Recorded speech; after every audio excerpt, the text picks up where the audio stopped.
I'm a biologist. This is my older brother, Trent. He's only a chemist. And we are the Bourbon Brother Whiskey Nerds. Hey, happy Friday, Hey, brother. thank you. Happy Friday.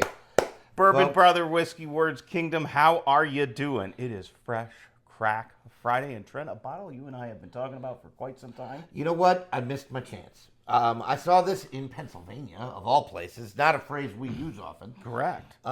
Right when it came out. This is the 2025 wood finishing release from Maker's Mark. It's called the Keeper's Release.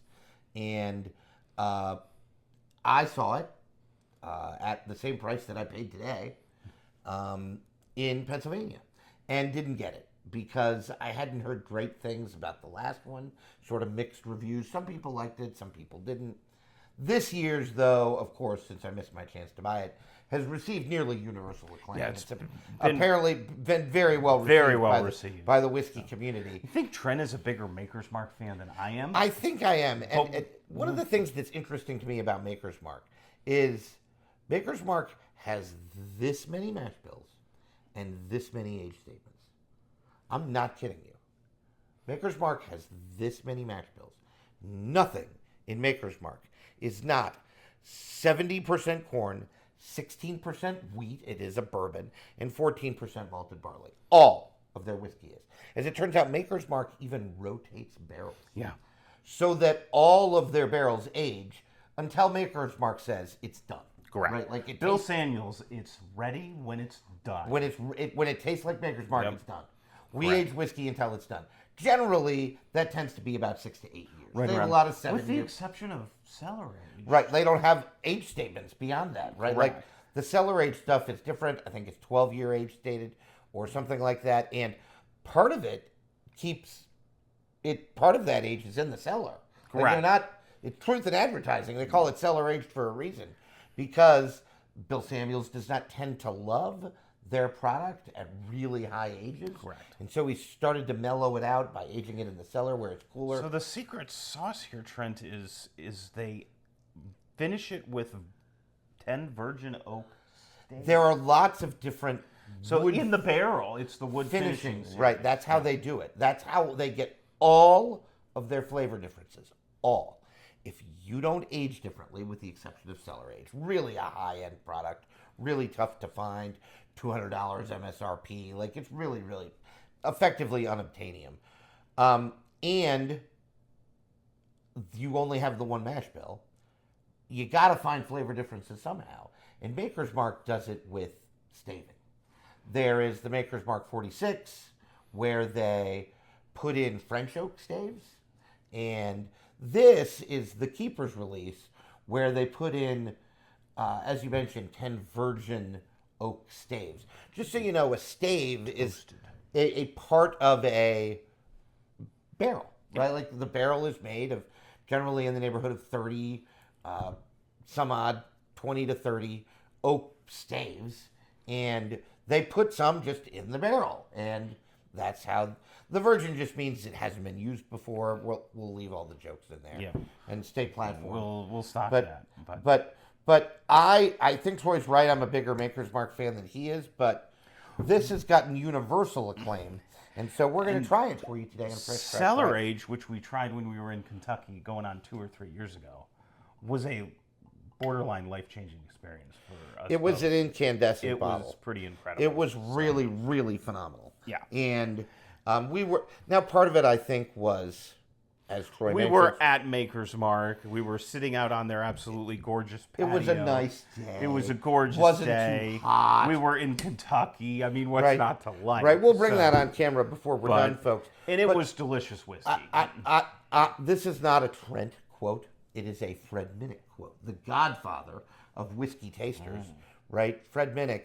He thinks that the folks at Maker's Mark are close to geniuses. Because imagine how difficult it is to get all of your flavor differences from just different wood. Just wood finishing. Yeah. It's really, really an quite impressive feat of whiskey engineering, right? Same mash bills, same age, with the exception of cellar age. They do some proof differences. You can find Yep. Maker's Mark cast strength, Maker's Mark 46 cast strength. I think Troy has both of them. They're behind my left shoulder somewhere. But today, we're going to try the Keeper's Release. Let's go in for the nose. Well, it smells like Maker's Mark. Holy moly. The caramel. Trent's exactly right. It is a caramel bomb. The brown sugar. It's just dynamite on the And nose. the butterscotch toffiness. Oh, it smells so good. It smells like it's going to be too sweet. Like really, it does. It The smells nose reads as very, very just sweet. incredibly Yep, very, sweet. very sweet. Cloyingly sweet. Which I would We just got 109.2, I think. yeah, Trent, 109 proof-wise. proof. So that's a really nice, 109.2. comfortable proof point. When you get in that 100 to 115 range, That's that's, such a real a good comfortable proof range. range. Yeah, it really is. 105, 110, 150. All of those are great proofs. Trent, this smells incredible. It smells. Getting that wheat classic softness. Oh, such a good point. Like honey wheat bread. Yes. Fresh out of the oven. There's a bread note in Yeah. here. Yeah. It's so nice. Not a lot of spice. I mean, you would No. I mean, there's no rye, right? But the spice backbone here reads to me as cinnamon, which is not a surprise. We often get that I on get a our lot of wheated. cinnamon Yeah, on we wheated, often get that on our on wheated offerings. Maybe you do too. Maybe you don't. Let me know either way. I'd love to hear. And it does smell woody. Yeah, there's an oak presence on the nose. There's And no I don't question know about what the virgin oak staves are. Are they French oak? I assume they're that. I think not. they're toasted oak. That's what it says. Well, But and if they were French oak, they probably would have said that, right? Correct. Like 46 is the stave combination that is French oak. you know, and I it's a can total see vibe. that because it has that There's that toasted presence. There's to a it. really interesting wood note. Maybe There it is the is. toastiness or something. I don't know. Almost maple syrup. Maybe? Oh, that's such a good note. Oh my god! I am It's so good. on par and on form today, ladies and gentlemen. It really does smell phenomenal. All right.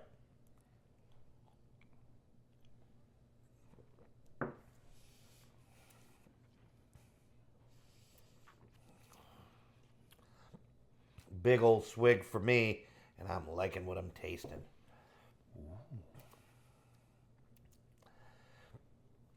Well, it's not too sweet. The sweetness tames. It mingles so, I mean, I don't want to speak for you, but it mingles so well with the oak in the early part of my palate. there is an oak astringency present on here that is so well balanced It's with just the softness dynamite. and those sweet notes, that butterscotch and toffee and maple syrupness. Toasted marshmallow. Might be Oh, coming that's a through, great too. note. Troy is in Just mid-season form on his tasting so note. well done, and the finish is smooth and pleasing and That- peppery. that's where I'm getting chocolate, marshmallow, Oh yeah, toasted, roasted toffee, right? has a nice mouthfeel to it too. It's oily. Well, syrupy. Yeah, Yes. very much so. And yeah. and Oh. it reads just phenomenally. And I cannot emphasize this enough, folks. If you are not into woody offerings, this is probably not for you. Trent and I are not afraid of oak. We Oh, used no. to be Scotch drinkers, so Yep. we have never, to this day, had a bourbon where we said that's too much oak. Now it's happened with Scotch, but Correct. it never happened It with is bourbon. not with bourbon. And we've had some pretty high age stated stuff. Russell's 15 We right had beside us. Michter's 20. Yep, right? Like, and 25 for that it matter. was not. I mean, it was really oaky, but I did not say it's too oaky for me. It was actually one of the best bourbons I've ever had. As conveniently enough was cellar aged. Folks, Maker's Mark is a genius. I'm going to say something. I can see the people turning to the hate mail. Cellar aged was better than William LaRue Weller. Ooh. Trent with a hot, You heard me. I hot said it. take. He just put 2023 cellar-aged cellar above aged BTAC. was better than BTAC 2024 William LaRue Weller. Both of which I was fortunate to try. Shout out to, my blessings. But Maker's Mark is great. They're geniuses over there. This, As it sits in the glass, some of that proof has come down a little bit. Some of that oak has come down. Those sweeter notes are just continuing to amp up. There's a nice sweet vanilla caramel backbone to this, right? Like it presents pretty traditional. Yeah. Right? Now I think it's darker toffee, Yep. molasses, but Toasted marshmallow, maple syrup. but I just want to smell it and take a bath in it. I need this in smell-o-vision, right? Like I do. Or smell-o-YouTube. Scratch and sniff YouTube. Remember those old books when we were kids? I like scratch I and know they sniff were books. fun where you scratch and sniff. You So know. I would wear off those scratch I know, pens. we would It was too. like getting high. I- It was like then all of a sudden you would fall over. Fall had over, too much be like, strawberry. Too much of the strawberries the bunny rabbit was picking. I don't know. Something Yeah, like that. Little Bunny Follows His Nose. Great Yeah, book. Great book. Yes, no, this, it really does smell dynamite. I think the highlight of this, you know what? I was just going to say the highlight for me is the nose. I'm not even sure that's true. It's just so well balanced.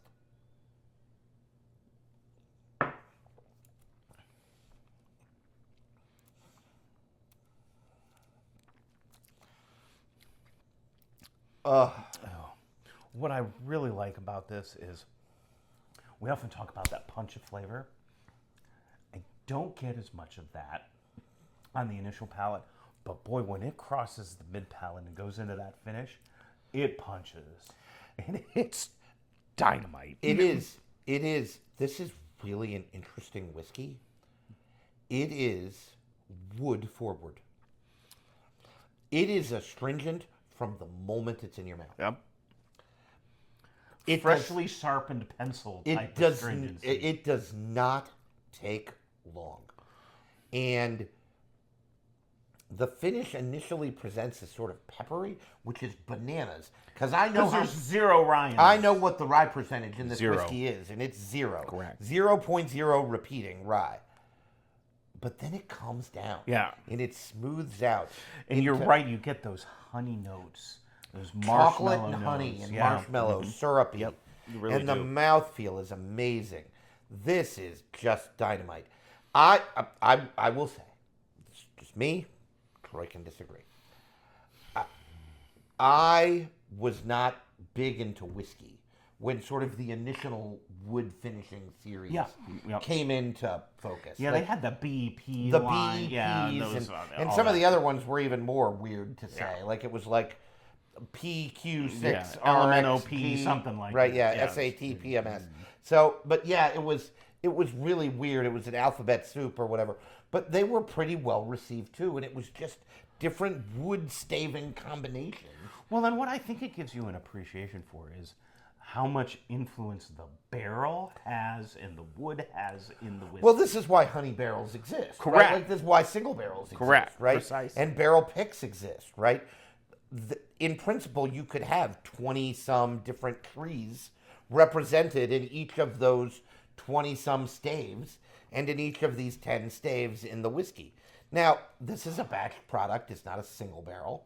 I don't think Maker's Mark does single barrels. I mean, no, they don't. I mean, all of their stuff is pretty well regimented. If you get, quote, a private barrel from Makers, it's wood finish. And it's Right. different stages. It's different staves. It's not really, they call it like a private selection. They don't call it like a barrel pick because that would be a lie. kind of not be true. Right, yeah, so they call it like a private That third selection. Citron, I just got clubbed over the head with cinnamon. It's so And cool. honey wheat bread. There's all sorts of interesting notes here. Bread, definitely one of them. Cinnamon, and again, maybe you don't get this. Troy and I get cinnamon all the time. On our weeded our bourbons, it's a popular And note it's for not a bad note. I love cinnamon. That's great. That's a great note to get. Sometimes it's like cinnamon red hots. Like it's cinnamon candy. It's so sweet and so cinnamon. sweet and It clubs you over the punchy. head with cinnamon. This, think of cinnamon swirl pancakes drenched in maple syrup. That's what this tastes that like. would taste delicious right now. Like buckwheat pancakes with a cinnamon swirl drenched. Was Buckwheat one of the little rascals? I think he might have been. Along with alfalfa, and the Something rest of like the that in whatever his name was. But yeah. quinoa and the other odd spice little something like rascals. that. In any case, we really like this whiskey. We'll bring it back into the center frame here, folks. This is a fresh crack trend. We say this all the time after fresh cracks, but I am so curious to see where this goes and what it turns into. It's so interesting. I bought my first Maker's Mark Private Select, not a single barrel, but the equivalent of a single barrel, at a grocery store in New Jersey, of all places. I think it was a random ShopRite, which Right, like is a testament to New Jersey, Pennsylvania. Can we do better? But at any rate, that's another video. That's another video for another time where we rant about the liquor control in Pennsylvania. Not the Fine Wine and Good Spirits employees, who I've never met a mean one.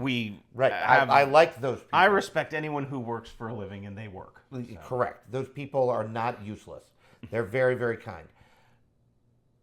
I love my pick from Maker's Mark.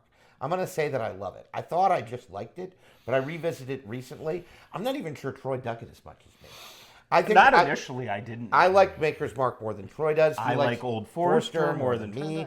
So there are some differences. It's okay, but I think we're in agreement. This is really good. That this is a buy. Now, folks, I did go to New Jersey to buy it. I couldn't find, or in Maryland to buy it. I couldn't find it in Pennsylvania, and it was $75. Not cheap, but not outrageous. Does it drink like an elevated $75, $80 bourbon? Oh, for sure. I'm going to say yes. Yeah. There are people that have called this cellar-aged light. Yes. Like baby cellar-aged. The connective tissue, I can identify. It's there. You can see it. It's there. You can see it. It's very much there. I get what they are saying. This is not cellar-aged. That would be a lie, right? But it's very, very good. It is a very, again... Pecan just came to my mind trend. I think it's a very woody offering. If you're not into oak, if you're not into woody flavored bourbons, Woodinville is another good example.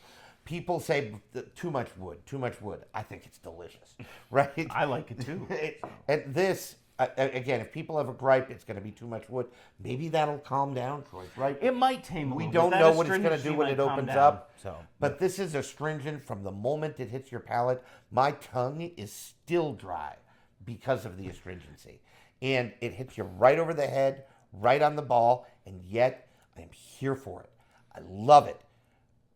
The other thing I'll say is I'm not sure you have a whiskey like this in your collection. Yeah, this is... It's sort of a unicorn in that. Kind of... I don't say unicorn as in like best whiskey I've ever had. It's kind of unique in that, right? In that it is, it's a departure from your traditional weeded bourbon because of that wood presence. Oh, yeah. So unique. It's so interesting. It borderlines like a double oak almost to a certain extent. Yeah, but double oaks are sweeter. Correct. You're right. I would agree with you. But you get that level of astringency from that. Oh, no, I agree. And again, I'm not even a big double oak guy, but I guess you could argue that technically it is a double oak. Yeah. Because they oak it. For semantics. Hey, if you've had it, let us know what you think. Absolutely. I'd love to know what you think. While you're down there leaving us a comment, because we try and reply to each and every comment that we get. Make sure you like, share, subscribe. Email us if you want, bbwn37@gmail.com. bbwn37@gmail.com. This is a buy from both of us. Absolutely. Hands down. Yep. 2 thumbs up. We're going to revisit this. Yeah. The hardest thing for Trent will be leaving it alone for about 10 days. Yeah. So, that's disappointing. It'll be all right. He'll get through it. We'll round down to 7 or something. Thanks, everybody. We appreciate you, our viewers, for watching us, supporting us, sharing our videos, liking our videos, and commenting on them. Thank you very much. We're here for you. And as we always say, drink what you like. And like what you drink. Bye, everybody. See you next time, folks.